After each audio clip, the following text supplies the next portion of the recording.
ये क्या, आज भी खाने में दाल चावल? अरे रोज रोज ये खाकर मेरा तो पेट ही खराब हो गया है। अगर आप घर में ढंग से पैसे दोगे तो तभी तो मैं कुछ अच्छा बनाऊंगी। वो तो शुक्र है जंगल के राजा का जो हमें ये राशन के चावल मिल जाते हैं, वरना दाल खाकर ही हमें अपनी भूख शांत करनी होती है। टुनटुनी, तुम तो जानती हो ना कि मेरा काम कैसा है। कभी मजदूरी मिली तो 2 पैसे कमा लेते हैं, वरना तो भगवान भरोसे। ना जाने कब तक किस्मत में ये दाल चावल खाना लिखा है। कालू की बात सुन टुनटुनी की आंखों में आंसू आ जाते हैं, जिसके बाद पूरा परिवार मिलकर दाल चावल खाकर अपना पेट भरता है। तभी टुनटुनी की बेटी को खुशबू आती है। मम्मा, ये खुशबू कैसी है? कितनी बढ़िया खुशबू आ रही है। खुशबू तो बहुत बढ़िया है, लेकिन यह है किस चीज की? ऐसा लग रहा है कि कोई मछली बना रहा है। लगता है आज बबली कबूतरी के घर में मछली बन रही है। खुशबू को सूंघते हुए टुनटुनी अपनी बेटी के साथ अपनी पड़ोसन बबली के घर पहुंच जाती है, जहां वो देखती है कि बबली गर्मा गर्म मछली बना रही है। अरे टुनटुनी, तुम यहाँ क्या कर रही हो? अरे बबली बहन, तुम्हारे घर से बहुत अच्छी खुशबू आ रही थी, इसलिए हम खुद को रोक नहीं पाए और यहाँ आ गए। तुम मछली बना रही हो ना? हाँ टुनटुनी, मैं मछली के पकोड़े और सालन बना रही हूँ। आखिरी बार मछली तो मैंने अपने मायके में ही खाई थी, उसके बाद आज तक मछली की शक्ल नहीं देखी। वैसे कितने भाव की है मछली? पूरे 100 रुपए किलो मिल रही है मछली। क्या 100 रुपए? ये तो बहुत ज्यादा महंगी है। इतने रुपए तो मेरे पति मिलकर भी पूरे महीने में नहीं कमा पाते हैं। अरे जब हैसियत नहीं है तो खाने की आस भी मत रखो। जाओ यहाँ से और मेरी मछली की सब्जियों पकोड़ों को अपनी बुरी नजर न लगाओ। बबली की बात सुन टुनटुनी उदास होकर अपने घर आ जाती है और सारी बात अपने पति कालू को बताती है। इसमें उदास होने वाली कौन सी बात है? हमारे घर के पीछे जो बड़ी सी नदी है ना, मैंने सुना है वहाँ पर बहुत सारी मछलियाँ हैं। तुम चाहो तो वहाँ से मछलियाँ पकड़ कर ला सकती हो। अगर ऐसा है तो मैं मछली पकड़ कर लाती हूँ। बचपन में मैंने बहुत सारी मछलियाँ पकड़ी थी। फिर टुनटुनी अपने जंगल में बने तालाब के पास जाती है और वहाँ पर मछलियाँ पकड़ना शुरू कर देती है। थोड़ी देर में वो दोनों काफी सारी मछलियाँ पकड़ लेती हैं। तभी अचानक उनके जाल में एक सुनहरे रंग की मछली फंस जाती है। अरे ये कैसी मछली है? ये मछली तो बिल्कुल सोने की मछली लग रही है और इसके ऊपर तो छोटे छोटे हीरे भी है। ये तो सच में सोने की मछली है। अगर हमने इस मछली को बेच दिया तो हमारे पास तो अच्छे खासे पैसे आ जाएंगे। नहीं नहीं, मुझे मत बेचो, वो लोग मुझे मार देंगे। ये क्या? ये मछली बोल रही है? कहीं मैं कोई सपना तो नहीं देख रही? ये सपना नहीं, हकीकत है। मैं बोल सकती हूँ। मुझे नदी के अंदर वापस छोड़ दो। नदी में मेरा परिवार रहता है, मुझे उनके पास जाना है। टुनटुनी उसे नदी में वापस छोड़ देती है और अपनी बाकी पकड़ी गई मछलियों को सीधा अपना घर ले आती है, जिसके बाद वो कुछ मछलियों को भूनती है और कुछ मछलियों का सालन बनाती है। ना जाने कितने समय के बाद पूरे परिवार ने इतना अच्छा खाना खाया है।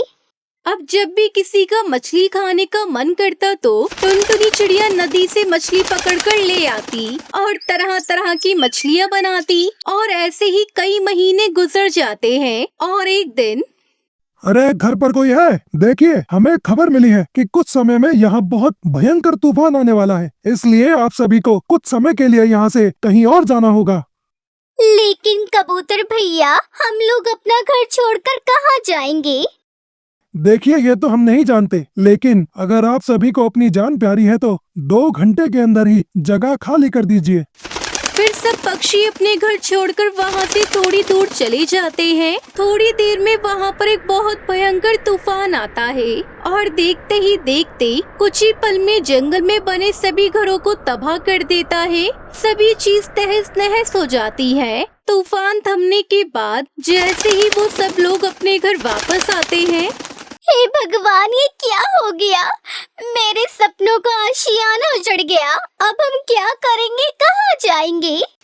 फिर टुनटुनी चिड़िया अपने परिवार के साथ नदी किनारे जाकर एक तिरपाल लगाकर बैठ जाती है और वहीं पर अपनी पूरी रात गुजारती है। वो सभी नदी के किनारे रहते हैं और वहाँ से मछलियाँ पकड़कर अपना पेट भरते हैं। सभी लोग रात होते ही तिरपाल के अंदर आकर सो जाते हैं, लेकिन आधी रात होते ही ठंडी ठंडी और तेज हवाएं चलने लगती है, जिसके चलते उन सभी के सर पर से तिरपाल उड़कर कहीं दूर चला जाता है। हे भगवान, तो इतना निर्दयी कैसे हो सकता है? पहले तो तूने हमसे हमारी छत छीन ली, एक ही तिरपाल का सहारा था, ये भी तुझसे देखा नहीं गया। लगता है अब खुले आसमान के नीचे ही अपनी रात गुजारनी होगी। पूरे जंगल में ढूंढ लिया लेकिन एक भी काम नहीं मिला। अब तो लगता है जिंदगी खत्म हो चुकी है। ऊपर वाले, तूने हमसे सब कुछ छीन लिया, अब हमें भी अपने पास बुला ले। आप लोग कैसी बातें कर रहे हैं? भगवान पर भरोसा रखिए, सब ठीक होगा। इस तरह हिम्मत नहीं हारिए, ऊपर वाला हमारी मदद जरूर करेगा। लेकिन तभी उस नदी के अंदर से एक बहुत बड़ी सुनहरी मछली बाहर आती है। टुनटुनी, मैं वही सुनहरी मछली हूँ जिसको तुमने उस दिन जीवन दान दिया था। अगर तुम लोगों की जगह कोई और होता तो मुझे कब का अपने फायदे के लिए बेच देता, लेकिन तुम दोनों ने मेरी जान बख्शी, इसीलिए आज मैं तुम्हारी मदद करने आई हूँ। मेरे होते हुए तुम लोग बेसहारा नहीं हो सकते। ये कहकर वो जादुई मछली उन्हें एक विशाल मछली से बना घर देकर वहाँ से चली जाती है। फिर टुनटुनी अपने परिवार के साथ उस मछली के घर के अंदर जाती है। अरे वाह, ये मछलियों का घर तो बहुत ज्यादा सुंदर है। हमारा घर तो किसी सोने की तरह चमक रहा है। हम लोगों ने अपना सर छुपाने का इंतजाम तो कर लिया। ये सब उस जादुई मछली की वजह से हुआ है। अब हमें कोई परेशानी नहीं होगी बच्चों, हम आराम से अपने मछली के घर में रह सकते हैं। अब टुनटुनी चिड़िया अपने पति कालू और अपनी बेटी सुनहरी के साथ खुशी खुशी विशाल मछली घर में रहने लगती है। ये कहानी टुनटुनी नाम की बहुत ही प्यारी सी चिड़िया की है, जो सुंदरवन नाम के जंगल में रहा करती थी। टुनटुनी चिड़िया एक अनाथ चिड़िया थी, जिसके माता पिता उसे दुनिया में अकेला छोड़कर चले गए थे। बेचारी टुनटुनी चिड़िया बहुत ही कठिन समय गुजार रही थी। उसके 2 वक्त के भोजन का इंतजाम भी बहुत मुश्किल से हुआ करता था। एक दिन सभी पक्षी अपनी अपनी माता पिता के साथ आराम से अपने घोंसले में बैठे थे और टुनटुनी चिड़िया उन्हें देखकर सोचने लगती है, मैं कैसी चिड़िया हूँ जिसे माता पिता का प्यार मिलना तो दूर, मैंने तो कभी माता पिता का चेहरा ही नहीं देखा। मुझे तो 2 वक्त के भोजन के लिए भी दर दर की ठोकरें खानी पड़ती है। अमीर पक्षियों के घर में काम करना पड़ता है, उनकी जली कटी बातें सुननी पड़ती है, तब जाकर पेट भरने के लिए दाने का इंतजाम हो पाता है। तभी टुनटुनी चिड़िया को याद आता है कि उसे कड़कनाथ सेठ के यहाँ काम करने जाना है। आज तो मेरी तबीयत भी ठीक नहीं है, लेकिन अगर मैं काम पर नहीं गई तो कड़कनाथ सेठ मेरी तनख्वाह काट लेगा। पहले से ही मुझ पर इतना कर्ज है, अगर तनख्वाह भी पूरी नहीं मिली तो घर का खर्चा चलाने के लिए मुझे फिर से उधार लेना पड़ेगा। ऐसा सोचकर टुनटुनी चिड़िया कड़कनाथ सेठ के यहाँ काम करने के लिए पहुँच जाती है। अरे टुनटुनी चिड़िया, कितनी बार तुमसे कहा है कि ठीक समय से काम पर आया करो, लेकिन अब तो ये तुम्हारा रोज का काम हो गया है। अब कल से तुम्हें काम पर आने की कोई जरूरत नहीं है। नहीं नहीं सेठ जी, मुझे काम से मत निकालिए, मैं पहले से ही बहुत परेशान हूँ। अगर आपने मुझे काम से निकाल दिया तो मेरा घर कैसे चलेगा? वो पिछले कुछ दिनों से मेरी तबीयत खराब चल रही है, इसलिए मुझे आपके यहाँ पहुँचने में देर हो रही है। मुझे माफ कर दीजिए सेठ जी, आगे से ऐसा कभी नहीं होगा, लेकिन मुझे काम से मत निकालिए। देख टुनटुनी, चुपचाप यहाँ से चली जा, मुझे सिर्फ काम से मतलब है। तू रोज रोज ऐसे ही बीमार होती रहेगी तो मेरे घर का काम कौन करेगा? टुनटुनी चिड़िया कड़कनाथ सेठ के आगे बहुत विनती करती है, लेकिन कड़कनाथ सेठ उसे काम से निकाल देता है। बेचारी टुनटुनी चिड़िया रोती हुई अपने घोंसले में लौट आती है।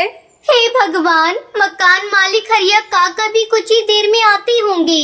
अगर मैं आज उनका किराया नहीं दे पाई तो वो मुझे अपने घर से बाहर निकाल देंगे। हे भगवान, ये कैसी परीक्षा है। एक तरफ तो मेरा काम चला गया, दूसरी तरफ मेरे सर पर घर का किराया आ गया है। लगता है आज ये मकान भी चला जाएगा। अब मैं क्या करूँगी, कहाँ जाऊँगी? तभी हरिया काका वहाँ अपने मकान का किराया लेने पहुँच जाते हैं। टुनटुनी, ला पिछले 3 महीने का किराया निकाल, और आज मैं तेरा कोई बहाना नहीं सुनने वाला। आज तो मैं पैसे लेकर ही जाऊंगा, नहीं तो तेरा ये टूटा फूटा सामान निकाल कर इसे घर से बाहर फेंक दूंगा। मैंने ये घोंसला किराए पर दिया था, खैरात में नहीं। काका, बस कुछ दिन की मोहलत और दे दीजिए, मैं आपका सारा किराया चुका दूंगी। भगवान के लिए इस घर से बाहर मत निकालिए। मेरा इस दुनिया में कोई भी नहीं है, मैं कहाँ जाऊंगी? हरिया काका टुनटुनी चिड़िया की कोई बात नहीं सुनता है और उसे किराए के घोंसले से बाहर निकाल देता है। अब मैं क्या करूं, कहाँ जाऊं? मेरे पास तो सर छुपाने की जगह भी नहीं बची है और किराए पे घर लेने के लिए मेरे पास पैसे भी नहीं है। काश मैं कोई छोटा सा घर बना पाती जिससे कोई मुझे उस घर से बाहर ना निकाल पाता।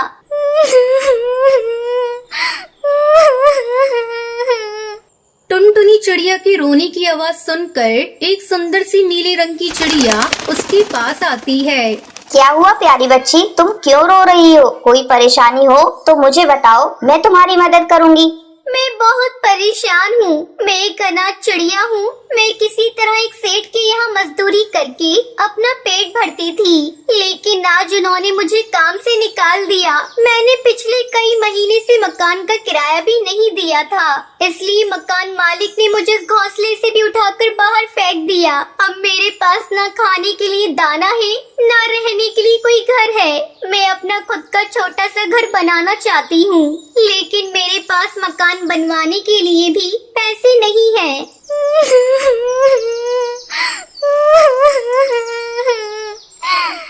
इतना कहकर टुनटुनी चिड़िया फूट फूट कर रोने लगती है।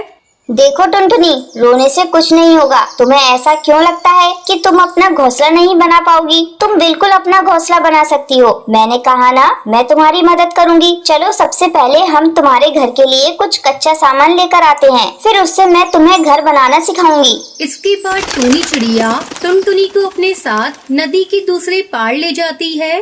चलो टुनटुनी, जल्दी से ये सुनहरे रंग की मिट्टी को अपनी चोंच में उठा लो। इसी सुनहरी मिट्टी से मैं तुम्हारे लिए घोंसला बनाऊंगी। लेकिन ये कौन सी जगह है? मैं तो यहाँ पहले कभी नहीं आई हूँ, ना ही मैंने आज तक इतनी चमकदार मिट्टी देखी है। हाँ टुनटुनी, तुम ऐसा समझ लो कि ये मिट्टी सिर्फ तुम्हारा घर बनाने के लिए ही है। इस जंगल में किसी और को इस मिट्टी के बारे में नहीं पता है। इस मिट्टी के बारे में कभी किसी को मत बताना, और ये तुम्हारे और मेरे बीच का सीक्रेट है। ठीक है, मैं किसी को कुछ नहीं बताऊंगी। इसका मतलब मेरा घर जंगल में सबसे सुंदर और खूबसूरत होगा, है ना?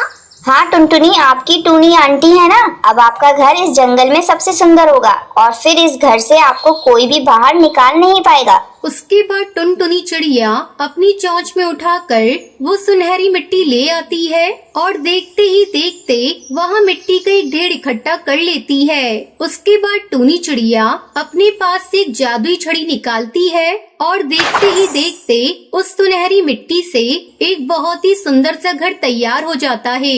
अरे वाह, ये घर तो बहुत सुंदर है, लेकिन बारिश में तो मेरा घर बह जाएगा ना? नहीं प्यारी बिटिया, मैं कोई आम चिड़िया नहीं हूँ। मेरे पास विशेष शक्तियाँ हैं, जिनसे मैं तुम्हारे जैसे जरूरतमंद पक्षियों की मदद करती हूँ। तुम्हारा ये घर मैंने खुद सुनहरी मिट्टी से बनाया है, ये कोई आम मिट्टी नहीं है। तुम बिल्कुल निश्चिंत रहो, चाहे जितनी भी बारिश आए, तुम्हारा घर कभी खराब नहीं होगा। टूनी की बात सुनकर टुनटुनी चिड़िया बहुत खुश हो जाती है और वो खुशी खुशी अपनी मिट्टी के घर में रहने लगती है।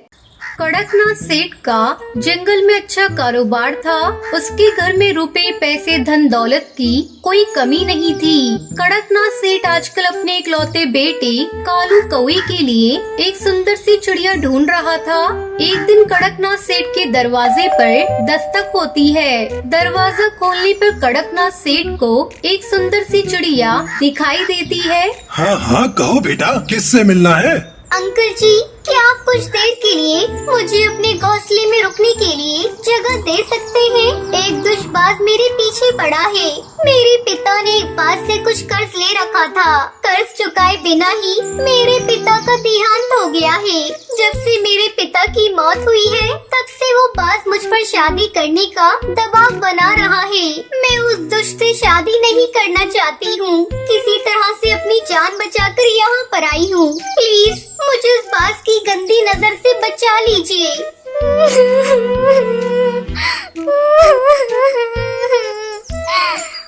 इतना कहकर टुनटुनी चिड़िया फूट फूट कर रोने लगती है। सुंदर चिड़िया की आंसू देखकर कड़कनाथ सेठ को उस पर तरस आ जाता है और वो उसको अपने घर में रुकने के लिए जगह दे देता है। अरे बेटी, रो नहीं तुम, इसे अपना ही घर समझो। जब तक तुम्हारे लिए किसी और जगह का इंतजाम नहीं हो जाता, तुम आराम से यहाँ रह सकती हो। अगले दिन अंकल जी, आज से दोनों वक्त का खाना और घर की साफ सफाई का सारा काम मैं किया करूँगी। अब आपने मुझे घर में रखा है, तो मेरा भी तो कुछ फर्ज बनता है ना, मैं भी आपके काम में हाथ बटाऊं। देखते ही देखते चंद ही दिनों में टुनटुनी चिड़िया कड़कनाथ और उसके बेटे का दिल जीत लेती है। अरे, जिस बहू की तलाश में इतने दिनों से कर रहा था, मुझे लगता है टुनटुनी के रूप में मुझे वो बहू मिल गई है। अगर तुम्हें पसंद हो तो मैं टुनटुनी से तेरी शादी की बात चलाऊं? हाँ पापा, टुनटुनी तो मुझे भी बहुत अच्छी लगती है। अगर वो शादी करके हमारे घर आ जाएगी तो हमारा घर तो सच में स्वर्ग जैसा सुंदर हो जाएगा। उसके बाद कालू कौआ और टुनटुनी की शादी की तैयारियां शुरू हो जाती है। कड़कनाथ सेठ अपने इकलौते बेटी की शादी के लिए महंगे से महंगे जेवर और 36 पकवान बनवाता है। खूब धूमधाम से शादी का आयोजन होता है, जिसमें जंगल के सभी बड़े बड़े पक्षी महंगे तोहफों के साथ शामिल होते हैं। शादी के अगले दिन हरिया काका कड़कनाथ सेठ के घर आता है और जोर जोर से दरवाजा पीटते हुए बोलता है, अरे कड़कनाथ भाई साहब, उठिए, आखिर कब तक सोते रहेंगे? अरे सुबह से शाम होने आई है, क्या बात है? आज तो आपके घर का दरवाजा ही नहीं खुला। बार बार दरवाजा पीटने पर भी जब दरवाजा नहीं खुलता है तो हरिया काका पड़ोस के पक्षियों को बुला लाते हैं। सभी पक्षी मिलकर दरवाजा तोड़ देते हैं और घर के अंदर दाखिल होते हैं। अरे ये क्या हो गया? भाई साहब का तो पूरा घर खाली हो गया। रात में उनके घर में आए हुए इतने सारे तोहफे सब कहाँ चले गए? और इतना दरवाजा पीटने के बाद भी ये भाई साहब और कालू आखिर जाग क्यों नहीं रहे हैं? और इनकी नई बहू कहाँ चली गई? हाय, कोई पानी डालो इनके ऊपर, पहले इन्हें होश में तो लाओ, बाकी की कहानी तो ये खुद सुनाएंगे। फिर सभी पक्षी कड़कनाथ सेठ और कालू को होश में लाते हैं। अरे क्या बात है भाइयों, आप लोग सब मेरे घर में कैसे जमा हो गए? अरे कुछ बात हुई है क्या? नहीं भाई साहब, बात तो आप बताओ, आखिर हुआ क्या है? आप दोनों बाप बेटे बेहोश क्यों पड़े थे और आपकी बहू कहाँ गई? आपका पूरा घर भी खाली पड़ा है। अपने घर की हालत देखकर और अपनी बहू टुनटुनी को यूं गायब देखकर वो दोनों सारा माजरा समझ जाते हैं और सर पकड़कर रोने लगते हैं। हाय हाय, मैं तो लुट गया, मैं बर्बाद हो गया। अरे वो कोई मजबूर चिड़िया नहीं थी, अरे वो तो एक लुटेरी दुल्हन थी जो पूरा प्लान बनाकर आई थी और मेरा सारा रुपया पैसा और धन दौलत लूट कर भाग गई। अब मैं क्या करूँगा? उसे कहाँ ढूंढूंगा? अरे मैंने उस पर भरोसा किया और उसने मेरे साथ इतना बड़ा विश्वासघात किया। कड़कनाथ सेठ इतने बड़े धोखे से उभर नहीं पाता और कुछ ही दिनों में सदमे से उसकी मौत हो जाती है। इस घटना के कुछ दिनों बाद पास ही के जंगल के पक्षी आपस में बातें कर रहे थे। अरे दोस्तों, क्या आज ये अखबार पढ़ा? अरे ये देखो, आज के अखबार में क्या खबर छपी है? शहर से आए हुए एक करोड़पति कबूतर को गांव की सीधी सादी सी चिड़िया की जरूरत है। ना कोई दहेज, ना कोई बंधन, बस सादगी से शादी करके अपने साथ शहर ले जाना चाहते हैं। अरे भाई, पूरे जंगल में ये खबर फैला दो। अरे क्या पता हमारे जंगल के किसी पक्षी का भविष्य ही संवर जाए। देखते ही देखते बंटी कबूतर से जंगल की सभी चिड़ियाएं मिलने आने लगती हैं। बंटी कबूतर सभी चिड़ियाओं में से एक सुंदर सी चिड़िया को पसंद कर लेता है, जिसका नाम टूनी होता है। शादी वाले दिन फेरों के समय बंटी कबूतर सभी पक्षियों से कहता है, पक्षियों, आज मैं बहुत ही खुश हूँ। मेरे पास धन दौलत रुपए की कोई कमी नहीं है। मैंने जीवन में बहुत रुपया कमाया है। बस एक सुंदर और सुशील जीवन साथी की जरूरत थी, जो कि टूनी से मिलने के बाद पूरी हो गई है। आज से मेरी सारी संपत्ति की आधी मालकिन मेरी पत्नी होगी। वैसे तो मेरा इस दुनिया में कोई नहीं है, लेकिन फेरों से पहले मैं चाहता हूँ कि मेरा इकलौता भाई जो अभी अभी शादी में पहुँचा है, वो पहले मेरी दुल्हन को देख ले, उसके बाद ही मैं फेरे लूंगा। उसके बाद बंटी कबूतर का भाई कालू आकर दुल्हन बनी टूनी का चेहरा देखता है। अरे मैं तो मर गई। इतना कहकर टुनटुनी चिड़िया वहाँ से भागने लगती है। अरे भाग क्या रही हो मेरी प्यारी दुल्हनिया, और कितने नाम बदलोगी? अब तुम खुद अपनी कहानी सुनाओगी या मैं सुनाऊं? उसके बाद बंटी कबूतर सभी पक्षियों को टुनटुनी के बारे में बताता है। पक्षियों, ये जो दुल्हन टूनी है, इसका नाम कोई टूनी वूनी नहीं है। यह एक लुटेरी दुल्हन है, जो अमीर और पैसे वाले पक्षियों को पहले ढूंढती है और फिर उनसे शादी करने का ढोंग रचाती है। उसके बाद शादी की रात को पूरे परिवार को बेहोशी की दवा खिलाकर सारा रुपया और पैसा लेकर वहाँ से रफू चक्कर हो जाती है। इस लुटेरी दुल्हन ने मेरे बचपन के दोस्त कालू कौए को भी ऐसे ही फंसाया था, जिसके कारण उसके पिता इस दुनिया को छोड़कर चले गए। बस तभी से मैंने इस लुटेरी दुल्हन को पकड़ने का निश्चय किया और अखबार में एक विज्ञापन निकाला। मैं जानता था कि ये जरूर मुझसे शादी करने के लिए आएगी। बस इस तरह मैंने योजना बनाई और इस लुटेरी दुल्हन को सबके सामने ले आया। बंटी कबूतर की बात सुनकर सभी पक्षी उस लुटेरी दुल्हन को पुलिस के हवाले कर देते हैं। बाद में कालू को उसके घर से अपना लूटा हुआ रुपया और जेवर भी वापस मिल जाता है। फिर वो अपने दोस्त बंटी कबूतर के साथ खुशी खुशी रहने लगता है।